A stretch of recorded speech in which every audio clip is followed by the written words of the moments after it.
Please हमारे channel पे first time आए हो तो लाइक एंड सब्सक्राइब ज़रूर करें। हिंदी फनी स्टोरी लालची किसान और जुदाई हंस की कहानी। लखनपुर गांव में एक किसान रहता था। उसके पास बंजर ज़मीन का एक छोटा सा टुकड़ा था जिसमें बहुत मेहनत करने के बाद थोड़ी फसल होती थी, लेकिन ये किसान के गुजर बसर करने के लिए काफ़ी नहीं था। किसान के पास एक सुंदर हंसनी थी और वह किसान के लिए बहुत कीमती थी क्योंकि हर दिन सुबह हंसनी और सुनहरा अंडा देती थी। किसान उस सोने के अंडे को जौहरी के पास ले जाता और जौहरी उसके बदले उसे पैसे देता।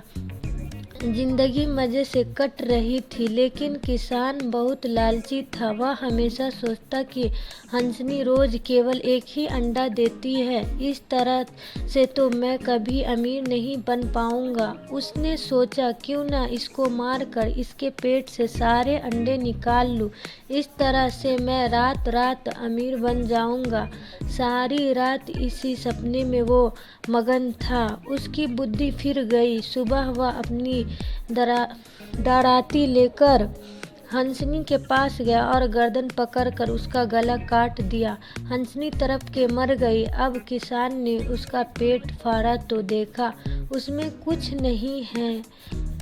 गलती का एहसास हुआ, लेकिन तब तक बहुत देर हो चुकी थी। किसान बहुत फूट फूट कर रोया।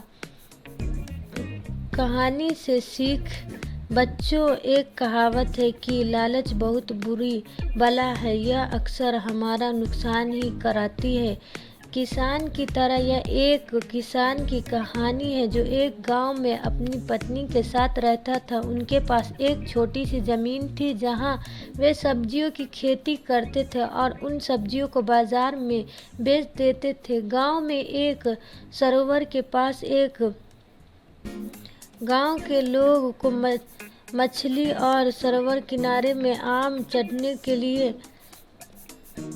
एक दिन किसान मंदिर को पार कर रहा था और उसने देखा कि पेड़ से बहुत सारे रसीले आम लटके हुए। उसने चारों ओर देखा और पाया कि आसपास कोई नहीं था, लेकिन सरोवर के किनारे चला गया। जैसे ही वह सरोवर में गया उसने देखा कि कई मछलियां तैर रही है। उत्साहित किसान सरोवर से आधा दर्जन मछलियां पकड़कर खुशी खुशी घर वापस चला गया। अपने घर पहुंचने पर उसने तुरंत अपनी पत्नी को मछलियां दी और उसे स्वादिष्ट भोजन बनाने को कहा, पर जब पत्नी ने मछली का पहला टुकड़ा खाया तो वह तुरंत बेहोश हो गई। जैसे ही वह बेहोश हुई, पीछे से एक आवाज आई। आवाज ने किसान से कहा कि उसे उसके लालच की सजा मिली है। किसान ने अपनी गलती के लिए माफी मांगी और अपनी पत्नी को बचाने का अनुरोध किया। आवाज ने किसान को आदेश दिया कि मछली बनाने के लिए इस्तेमाल होने वाला सभी बर्तन उसी सरोवर में। उसने वैसा ही किया। उसकी पत्नी फिर उससे उठकर कही, यह कहानी हमें कभी भी चोरी और हमेशा नेक रास्ते पर चलाने की सीख देती है। Welcome to my channel. Please हमारे चैनल को लाइक एंड सब्सक्राइब ज़रूर करें।